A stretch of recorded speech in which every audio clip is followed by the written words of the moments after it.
আসমানের নিচে জমিনের উপরে এমন কোনো মাটির বাড়ি, ইট পাথরের বাড়ি বাকি থাকবে না যেখানে ইসলাম প্রবেশ করবে না। বিইজ্জে আজিজিন আও বিদিল্লি দালিলিন, কোথাও সম্মানের সাথে ইসলাম প্রবেশ করবে, কোথাও অপমানের সাথে ইসলাম প্রবেশ করবে। তো কোরআনের এই আয়াত এবং এই হাদিস প্রমাণ করে পৃথিবীতে কোনো না কোনো এক সময় ইসলামের সামগ্রিক বিজয় সাধিত হবে না হবে না? হবে ইনশাআল্লাহ। তো ইসলামের এই সামগ্রিক বিজয় কেন প্রয়োজন? শুধু আমি ব্যক্তি জীবনে সালাত আদায় করলাম, অথবা শুধু আমি পরিবার জীবনে ইসলাম মানলাম, এরপরেও সামগ্রিকভাবে আমার ব্যবসা বাণিজ্য, অর্থনীতি, রাষ্ট্রনীতি, পররাষ্ট্রনীতি, কূটনীতি সকল কিছু ইসলাম দ্বারা পরিচালিত হবে, এটির প্রয়োজন কেন? এটির প্রয়োজন যদি আপনি বুঝতে চান তাহলে সংক্ষিপ্ত দুটো কথা আপনাকে বুঝতে হবে। আপনাকে পাশ্চাত্য বিশ্বের মানুষজন বলবে যে তোমরা যদি ইসলামকে রাষ্ট্র ক্ষমতায় দেখতে চাও তাহলে তোমাদেরকে কিন্তু বাধ্যতামূলক নামাজ পড়ানো হবে।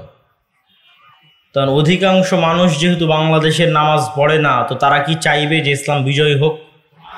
চাইবেন।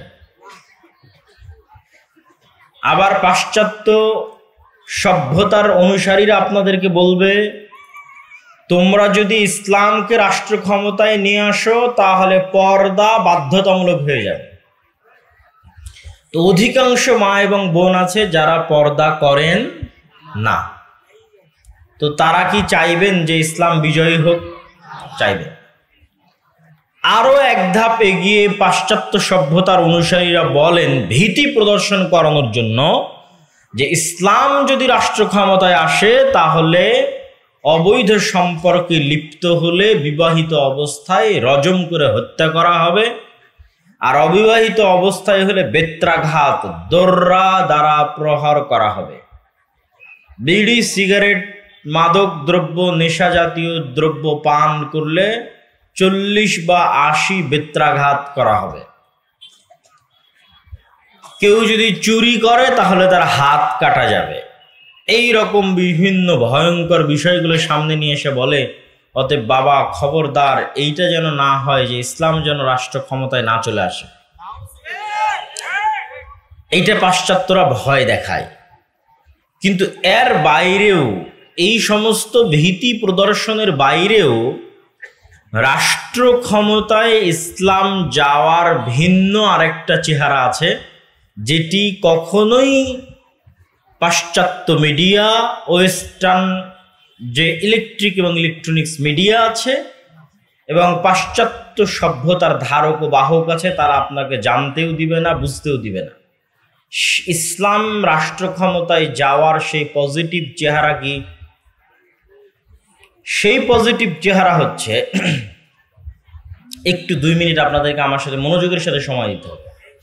যদি শুধু 5 ওয়াক্ত সালাত আদায়ই রাষ্ট্র ক্ষমতায় ইসলাম যাওয়ার জন্য যথেষ্ট হতো, তাহলে গত 16 বছরের কত এরকম ওসি, ডিসি, এসপি, এমপি, মন্ত্রী ছিল ও এসিল্যান্ড সাব রেজিস্ট্রার ছিল যারা শুধু 5 ওয়াক্ত নয় তাহাজ্জুদের সালাতও আদায় করত।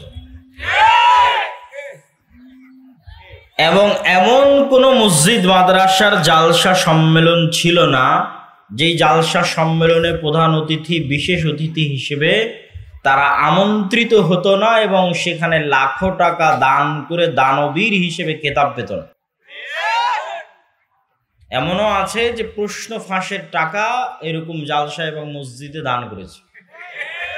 তাহলে শুধু যদি সালাত দিয়ে ইসলামী রাষ্ট্র কায়েম হয়ে গেছে বলে ধরে নেওয়া যেত, তাহলে গত 16 বছর ইসলামী রাষ্ট্র ছিল। হ্যাঁ, কেন গত 16 বছর তো সবাই ছিল হাজি, তাহাজ্জুদ গুজার, আল্লাহওয়ালা আর দানবীর, ছিল না? তাহলে ইসলামী রাষ্ট্র মানে আজকে এই নবাবগঞ্জ উপজেলায় যদি আমি বলি আজ থেকে এখানে ইসলাম প্রতিষ্ঠা হয়েছে, তাহলে পাশ্চাত্য আপনাকে যেটা বলতেছে এখানে সবাইকে বাধ্যতামূলক পর্দা করা হবে, সবাইকে বাধ্যতামূলক নামাজ পড়ানো হবে, তারও বহু আগে হবে। ইসলামী রাষ্ট্রে এই ধরনের আইন কানুন থাকতে পারে, কিন্তু তারও বহু আগে। এটা তখনই ইসলামী রাষ্ট্র বলে বিবেচিত হবে যখন এখানে ন্যায়পরায়ণতা, ন্যায় বিচার এবং সত্যবাদিতা প্রতিষ্ঠিত হবে। যখন এখানে একজনও আর একজনের চুল পরিমাণ হক মেরে নিতে পারবে না। বেতন নিবে সরকারের, আর সরকারি মেডিকেলে না বসে প্রাইভেট ক্লিনিকে বসবে, এইটা হবে ইসলামী রাষ্ট্রে? এটা অসম্ভব। সবার আগে ওটা বন্ধ হবে। তারপরে এসিল্যান্ডের অফিসে, সাব রেজিস্ট্রারের অফিসে একটা কাজ আদায় করার জন্য ঘুষ দিতে হবে, এটা ইসলামী রাষ্ট্রে হবে অসম্ভব। আগে ওটা বন্ধ হবে। আপনার কোনো বৈধ চাকরি আপনার সন্তান পরবর্তী প্রজন্ম নিবে, এই চাকরির জন্য খালা, মামা, ফুফু, চাচা, খালু, আত্মীয় স্বজন, রাজনৈতিক নেতা, টাকা পয়সা, যোগ্যতার বাইরে আরো এরকম ডট ডট ডট ডট অসংখ্য জিনিস খুঁজে বেড়াতে হবে। ইসলামী রাষ্ট্রে কখনোই এটি ঘটবে না। তাহলে ইসলামী রাষ্ট্রে মানে সবার আগে ওই যে আপনাকে ভয় দেখাচ্ছে আপনার হাত কেটে নেবে, ভয় দেখাচ্ছে বলছে তোমাকে বাধ্যতামূলক নামাজ পড়ানো হবে, ভয় দেখাচ্ছে আপনাকে জোরপূর্বক পর্দা করানো হবে, ইসলামী রাষ্ট্রে এগুলো সবকিছু বাস্তবায়ন হওয়ার আগে আপনার ন্যায় বিচার এবং আপনার ন্যায্য অধিকার নিশ্চিত করা হবে, তবে ওটা ইসলামী রাষ্ট্র। আর যদি শুধু সালাদ দিয়ে ইসলামী রাষ্ট্র হতো তাহলে গত 16 বছরেরটা ইসলামী রাষ্ট্র ছিল। কেন তাদের চাইতে বড় তাহাজ্জুদ গুজার, তাদের চাইতে বড় আল্লাহওয়ালা কেউ ছিল না। কিন্তু তারা ছিল, সবাই বলবো না, এই রকম যারা, তাদের অধিকাংশই ছিল খাঁটি নির্ভেজাল মুনাফিক। এটা আমি বলিনি, রাসূলুল্লাহ সাল্লাল্লাহু আলাইহি ওয়াসাল্লাম বলেছেন, আরবাউন মান কুন্না ফীহি, 4টা বৈশিষ্ট্য যদি মানুষের মধ্যে থাকে তাহলে সে মুনাফিকান খালিসান, নির্ভেজাল, নিষ্কলুষ, খাঁটি মুনাফিক। তো এই 4টা বৈশিষ্ট্যের কথা বলতে গিয়ে কিন্তু আল্লাহ নবী বলেননি যে বিড়ি খায় সে মুনাফিক, যে আরেকজন মেয়ের সাথে অবৈধ সম্পর্কে কথা বলে সে মুনাফিক। এগুলো গুনাহের কাজ, কিন্তু এগুলোকে আল্লাহর নবী খাঁটি মুনাফিকের আলামত বলেননি। খাঁটি মুনাফিকের আলামত কি? যে 5 ওয়াক্ত সালাতও পড়ে, হজও করে, আবার আল্লাহর রাস্তায় দানও করে। আগের যে বৈশিষ্ট্যগুলো উল্লেখ করলাম, এরকম মসজিদ মাদ্রাসার কমিটিতে আছে, বিশেষ অতিথিতে আছে, প্রধান অতিথিতে আছে, এমন কোনো ভালো কাজে নাই যেখানে সে নাই, প্রত্যেকটা ভালো কাজে সে আছে। কিন্তু তারপরও ইদা হাদ্দাসা কাযাবা, যখন কথা বলে মিথ্যা বলে, যখন ওই তুমি না খানা, যখন কোনো আমানত রাখা হয় আমানতের খেয়ানত করে। প্রত্যেকটা দায়িত্ব আমানত। মাদ্রাসার প্রিন্সিপাল আমানত, মসজিদ কমিটির সভাপতি আমানত, AC land OC, sub registrar, DC আমানত, এমপি আমানত, মন্ত্রী আমানত, সচিব আমানত। প্রত্যেক যে নিজ নিজ দায়িত্ব প্রাপ্ত হয়েছে ওই দায়িত্বে সে কি আমানত, অথচ ওই দায়িত্বে সে খেয়ানত করে। কথা বললে মিথ্যা বলে, ওয়াদা করলে ভঙ্গ করে, মুখ দিয়ে মানুষের সাথে শত্রুতা হলে গালি দেয়, আর আমানতের খেয়ানত করে। তো এরা খাঁটি মুনাফিক কেন? এরা কিন্তু আমল দিয়ে এদের মুনাফিকি ঢেকে দিবে। বুঝেননি মনে হয় আমার কথা? বাহ্যিক আমল দিয়ে ওর মুনাফিকি ঢাকতে চাইবে, ও কিন্তু মুনাফিক, কিন্তু বাহ্যিক আমল দিয়ে কি ঢাকতে চাইবে? মুনাফিক হবে। ও এখনই ওসি হিসেবে টেবিলের নিচ দিয়ে ঘুষ গ্রহণ করেছে, মুনাফিক, খাঁটি মুনাফিক। কেননা ওর পদের সাথে কি করেছে? আমানতের খেয়ানত করেছে। কিন্তু ও যে মুনাফিক, এই মুনাফিকিটা ঢাকতে হজ করতে গেছে।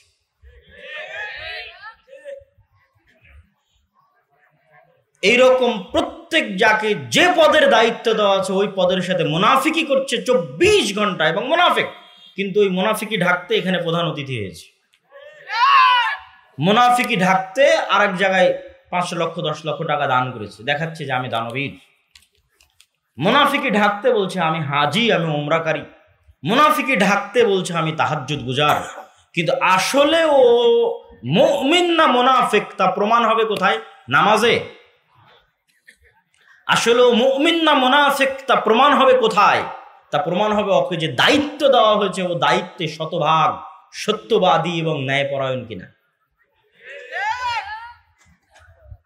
আপনি হয়তো মনে করবেন যে সবগুলো কথা হয়তো বড় বড় দায়িত্বশীলের বিরুদ্ধে বলছে। জি না, আমরা সবাই নিজ নিজ জায়গা থেকেও আমরা আমাদের মুনাফিকি মারতে পারবো, প্রত্যেকেই। যেমন আপনারা যারা এখানে উপস্থিত আছেন, আশেপাশে ডানে বামে দাঁড়িয়ে আছেন, পিছনে দাঁড়িয়ে আছেন, বাবা মারা যাওয়ার পর বাবার সম্পত্তিতে যেই জায়গাটুকু ভিটি বাড়ি, উঁচু জমি, ভালো দানে ধানের ফলন হয়, পানিতে ডুবে না, দাম বেশি, ওটা আপনি নিয়েছেন। আর যেটা পানিতে ডুবে থাকে, দাম কম, যেটা ফলন ভালো হয় না, সেটা আপনার বোনকে দিয়েছেন। তাহলে আপনিও একজন চোর এবং দুর্নীতিবাজ। আপনিও আপনার সালাদ দিয়ে আপনার মুনাফিকি ঢাকতে চাচ্ছেন। আসলে মুনাফিক, কারণ আপনি দায়িত্বে ন্যায় পরায়ণতা দেখাননি। আপনি ভাই হিসেবে, পিতার সন্তান হিসেবে ন্যায়ের সাথে বন্টন করেননি, তা আপনি আসলে মুনাফিক। কিন্তু আপনার সালাদ দিয়ে, আপনার দাড়ি দিয়ে আপনার মুনাফিকিটা ঢাকতে চাচ্ছেন। এরকম আপনি জীবনের প্রত্যেকটা পদক্ষেপে সত্য বলা আর কাজে ন্যায়পরায়ণ হওয়া, এটা অনেক কঠিন জিনিস। আমরা আমাদের ব্যক্তি জীবনে স্ত্রীদের সাথে কতটুকু ন্যায়পরায়ণ তার হিসাব দিতে আল্লাহর দরবারে ফেসে যেতে পারি। সব কথা বাদ দিলাম, কেউ কে ছিলেন তার কথা বাদ দিলাম। আমি আমার স্ত্রীর প্রতি কতটুকু ন্যায়পরায়ণ তার জবাব দিতে আল্লাহর দরবারে ফেসে যেতে হবে, যে তার হক আমি ন্যায়ের সাথে বুঝিয়ে দিয়েছি কিনা। রাসূলুল্লাহ সাল্লাল্লাহু আলাইহি ওয়াসাল্লাম এমনি বলেননি যে সাবআতু ইউদিল্লুহুমুল্লাহ ইয়াউমা লা দিল্লা ইল্লা দিল্লুহ। 7 শ্রেণীর মানুষকে কিয়ামতের মাঠে আল্লাহ সুবহানাহু ওয়া তাআলা বিশেষ ছায়া প্রদান করবেন। তার 1 নম্বরে, আশ্চর্য হবেন, 1 নম্বরে আল্লাহ সুবহানাহু ওয়া তাআলা এবং তার রাসূল অন্য আর যে আমলগুলো আমরা করি, যেগুলোকে বড় আমল মনে করি, বড় তাকওয়াবান পরহেজগার মনে করি, যে দেখেন ও তাহাজ্জুদের সালাত আদায় করে, ও নফল সিয়াম পালন করে, ও সুন্নাতগুলো আদায় করে, এগুলোর সিরিয়ালও আছে। কিন্তু 1 নম্বরে সিরিয়াল আছে ন্যায়পরায়ণ দায়িত্বশীল। ন্যায়পরায়ণ দায়িত্বশীল মানে শুধু এমপি না, যে পিতা সে পিতা হিসেবে ন্যায়পরায়ণ, যে স্বামী ও স্বামী হিসেবে ন্যায়পরায়ণ,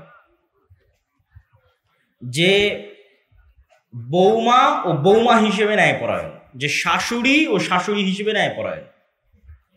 পৃথিবীতে এমন কোথাও ফাসাদ তৈরি হয়নি, ফাসাদ ন্যায়পরায়ণতার অভাবে আর সত্যবাদিতার অভাবে তৈরি হয়। শুধু বৌমা আর শাশুড়ির মধ্যে নয়, আপনি যদি দেখেন যে আলেম ওলামার মধ্যে, মসজিদে মসজিদে, মাদ্রাসায় মাদ্রাসায়, ইসলামী দলে, ইসলামী সংগঠনে, আহলে হাদিসদের মধ্যে, হানাফিদের মধ্যে, দেওবন্দীদের মধ্যে পরস্পরে প্রত্যেক যত বিভেদ আছে, কোনো বিভেদের জায়গায় মাসলা মাসাইল আকীদার বিভেদ নাই। আপনি যত বিভেদের গভীরে ঢুকবেন তত দেখবেন এখানে একজন অন্যায় করেছে আর একজন মাজলুম হয়েছে। মানে যে ইসলামী দলের আমির ও ন্যায়পরায়ণ আমির নয়, যে মাদ্রাসার প্রিন্সিপাল ও ন্যায়পরায়ণ প্রিন্সিপাল নয়, যে মাদ্রাসার পরিচালক সভাপতি ও ন্যায়পরায়ণ পরিচালক সভাপতি নয়। আজকে বলেছি না বক্তব্যের বিষয় ইসলামের সামগ্রিক বিজয়। তো ইসলামের সামগ্রিক বিজয় মানে কি আপনি দেশ ও জাতির নেতৃত্ব দিবেন। তো আপনি সামান্য মসজিদে ন্যায়পরায়ণতা প্রতিষ্ঠা করতে পারেননি, সামান্য আপনার মাদ্রাসায় আপনি ন্যায়পরায়ণ শাসক হতে পারেননি, আপনার পরিবারে ন্যায়পরায়ণ হতে পারেননি, আপনাকে আল্লাহ দেশের দায়িত্ব দিবেন? কথা বলেন না যে আপনাকে আল্লাহ দেশের দায়িত্ব দিবেন? অসম্ভব, কখনোই দিবেন না। আপনি সালাত দিয়ে, সঠিক আকীদা দিয়ে জান্নাতে চলে যাবেন, কিন্তু মানুষের নেতৃত্ব দেওয়ার জন্য আগে বলতে হবে সত্য, করতে হবে ন্যায়। যে ন্যায় চুল পরিমাণ ছাড় দেয় না, যে সত্যে চুল পরিমাণ ছাড় দেয় না, ওকে আল্লাহ দেশ ও জাতির নেতৃত্ব দিবেন আল্লাহর দয়ায়। আর আমরা মুসলমানেরা এই জায়গাতেই হচ্ছে সবচেয়ে পিছিয়ে আছি। আমি বহু আগে, আজ থেকে 1-1.5-2 বছর আগে এক বক্তব্যে বলেছি যে আজকের যুগের মুসলমানেরা হচ্ছে এই যুগের বানু ইসরাইল। তো আমার ছোট ভাই আব্দুর রহিম, যে মিশর আল আজহার বিশ্ববিদ্যালয়ে পড়ে, এখন দেশেই আছে, তো ও ফিলিস্তিনিদের মধ্যে ত্রাণ বিতরণ করেছে, অনেক ওর অভিজ্ঞতা হয়েছে ত্রাণ বিতরণ করতে। তো ও বলে যে ত্রাণ বিতরণ করতে গিয়ে আমি দেখেছি যে তোমার এই কথা শতভাগ সত্য। কিভাবে মুসলমানেরা তার মৃত ভাইয়ের রক্ত পর্যন্ত বেচতে পারে, এইটা মানে রক্ত পর্যন্ত বেচতে পারে বলতে, যে আপনার মাধ্যমে ধরেন আমি একটা টাকা দান করতেছি ফিলিস্তিনের গাজায়, আপনি পৌঁছে দিবেন। তো এই ত্রাণটা আপনি ফিলিস্তিনের গাজায় পৌঁছে দেওয়াকে ব্যবসা হিসেবে গ্রহণ করেছেন। এই ব্যবসার হাত বদল হতে হতে ফিলিস্তিনের গাজায় যার কাছে পৌঁছবে তার পর্যন্ত পৌঁছতে পৌঁছতে এই টাকা শেষ হতে থাকবে। বিশাল বড় সিন্ডিকেট আছে, এই সিন্ডিকেটকে অতিক্রম না করে আপনি টাকা গাজায় পৌঁছাতে পারবেন না। তো এই যে সিন্ডিকেটের মধ্যে যতগুলো মিথ্যুক, ধোঁকাবাজ, গাদ্দার, অন্যায়পরায়ণ, জালিম বসে আছে, এরা সবগুলো মুসলমান নামে পরিচয় দেয় নিজেদেরকে। মুসলমান নামে পরিচয় দিয়ে নিজের আর এক ক্ষুধার্ত মুসলিম ভাই গাজায় পড়ে আছে, ওরই স্বজাতি, ওও ফিলিস্তিনি, ওর ভাই ক্ষুধার জন্য কাঁদতেছে, পানির জন্য কাঁদতেছে, তারপর সে টাকার সাথে নিষ্ঠুর, সে লাভ ছাড়া, সিন্ডিকেট ছাড়া একটা টাকা গাজার মধ্যে ঢুকতে দিবে না। তো রক্ত বেচতেছে না, রক্ত বেচতেছে, রক্ত ক্রয়, রক্তের সাথে ব্যবসা করতেছে, মুসলমানের রক্তের সাথে ব্যবসা করতেছে। তাহলে যে ইসরায়েল বম নিক্ষেপ করে হত্যা করতেছে ওর মধ্যে, আর যে একটা ত্রাণ গাজায় পৌঁছবে তার জন্য সিন্ডিকেট তৈরি করে রেখেছে, তার ইনকামের জন্য, তার ব্যবসার জন্য, তার মধ্যে কি পার্থক্য? তখন ও বলে যে আব্দুল্লাহ ভাই, তোমার বক্তব্য আমি এখন বুঝি যে এই যুগের মুসলমানের আসলে বানু ইসরায়েল। এরা বাহ্যিকভাবে সালাত, সিয়াম, হজ, যাকাত দেখিয়ে বুঝাতে চায়, এই জন্য নির্দিষ্ট ব্যক্তির উপর যেন আপনার রাগ উঠে, আর ওই নির্দিষ্ট ব্যক্তি চলে গেলে যেন আপনার রাগ কমে যায়, এটা তাদের চাওয়া। আপনি মনে করলেন গত 16 বছর আমার উপর জুলুম করেছে উমুক, বাস উমুক চলে গেছে, আপনার রাগ মিটে গেছে। কিন্তু গত 16 বছর যে আপনি মাজলুম হয়েছেন এই জালেম সিস্টেমের কারণে। সেই জালেম সিস্টেমের নাম হচ্ছে গণতান্ত্রিক সিস্টেম, ওই জালেম সিস্টেমের নাম হচ্ছে ধর্মনিরপেক্ষ সিস্টেম, সেকুলার সিস্টেম। আমি যদি আরো স্পষ্ট করে বলি বুঝার জন্য, কিন্তু এটা সত্য, মানুষ হাসবে কিন্তু এটাই সত্য, সেটা হচ্ছে এই জুলাই এর যে গণ অভ্যুত্থান, এই গণ অভ্যুত্থানের 1700 বা 1800 যে ছাত্র নিহত হয়েছে, এই 1700 1800 ছাত্রকে আসলে গণতন্ত্র হত্যা করেছে, সেকুলার সিস্টেম হত্যা করেছে। কিন্তু এটা বুঝার জন্য অনেক দূরদৃষ্টি সম্পূর্ণ জ্ঞান লাগবে, ইতিহাসের জ্ঞান লাগবে, পাশ্চাত্য বিশ্ব কি চায়, আপনার কাছ থেকে কি আদায় করতে চায় তার সম্পর্কে সম্যক অবগতি থাকা লাগবে। তাহলে আপনি বুঝবেন যে 1700-1800 জন মারা গেছে, এই 1700-1800 জনকে হত্যা করেছে কে? এই সিস্টেম, গণতান্ত্রিক সিস্টেম, সেকুলার সিস্টেম। এই সিস্টেম যদি পরিবর্তন না হয়, এইরকম স্বৈরাচার জালেম 20 বছর 30 বছর পর আবার তৈরি হবে। আপনার হায়াত যদি আল্লাহর 20-30 বছর বাড়িয়ে দেয়, আর আমার হায়াতও যদি আল্লাহ 20-30 বছর বাড়িয়ে দেয়, আবারও যদি কোনোদিন সাক্ষাৎ হয়, তখন আপনি বলিয়েন যে এই সিস্টেম টিকে আছে, আর এই সিস্টেম আবারও জালেম এবং স্বৈরাচার তৈরি করেছে। এই সিস্টেম কখনোই আপনাকে আপনার ওই ন্যায্য অধিকার দিতে পারবে না যে আপনি ঘুষবিহীন অবস্থায় চাকরি নেবেন, আপনার রাষ্ট্রীয় নাগরিক সুযোগ সুবিধা নেবেন। রাষ্ট্রীয় নাগরিক সুযোগ সুবিধা বাংলাদেশের মানুষ বুঝেই না। রাষ্ট্রীয় নাগরিক সুযোগ সুবিধা যেহেতু আমরা কোনোদিন চোখে দেখিনি, তো বুঝবো কেমন? রাষ্ট্রীয় নাগরিক সুযোগ সুবিধা আপনি ইউরোপে গেলে, ইংল্যান্ডে গেলে, আমেরিকায় গেলে কিছুটা বুঝতে পারবেন যে রাষ্ট্রের সাথে নাগরিকের কি সম্পর্ক থাকে এবং নাগরিক কি সুযোগ সুবিধা পেতে পারে। তখন আপনি বুঝবেন যে একজন রাষ্ট্র যদি নাগরিকের সুযোগ সুবিধা দেখে, তাহলে আগে রেলের যোগাযোগ ব্যবস্থা উন্নত করবে, না মাইক্রোবাস কার চলার রাস্তার যোগাযোগ ব্যবস্থা উন্নত করবে? এটা হচ্ছে রাষ্ট্র নাগরিকের সুযোগ সুবিধা চাই কিনা সেটা তো বুঝবেন। যেমন বাংলাদেশের এখন যে মেট্রো রেল আছে, এই একটা মাত্র প্রজেক্ট, যে প্রজেক্টটা রাষ্ট্রের সাথে নাগরিক সুযোগ সুবিধার সাথে যায়। একটা রাষ্ট্রের কয়জন মানুষের কাছে কার আছে, কয়জন মানুষের কাছে মাইক্রো আছে? আপনি ইংল্যান্ডে যান, কোনো মানুষকে যেন কার এবং মাইক্রো ব্যবহার না করা লাগে এক জায়গা থেকে আর এক জায়গায় যাওয়ার জন্য। স্বল্প খরচে যেন প্রত্যেকটা মানুষ এক জায়গা থেকে আর এক জায়গায় যেতে পারে, তার জন্য পাবলিক ট্রান্সপোর্ট, পাবলিক বাস এবং পাবলিক ট্রেনের অ্যাভেইলেবল ব্যবস্থা আছে। প্রত্যেকটা ছোট জায়গা থেকে আর এক ছোট জায়গায় আপনি অল্প ভাড়াতে যেতে পারবেন, তার ব্যবস্থা করা আছে। ও হচ্ছে জনবান্ধব রাষ্ট্র ব্যবস্থা। মানে আগে আপনার কথা চিন্তা করেছে, আগে রিক্সা চালকের কথা চিন্তা করেছে, আগে ভ্যান চালকের কথা চিন্তা করেছে, আগে কৃষকের কথা চিন্তা করেছে। আর জালেম রাষ্ট্র ব্যবস্থা আগে চিন্তা করবে দুর্নীতিবাজ কোটিপতির গাড়ি কেমনে চলবে, তার কথা চিন্তা করবে।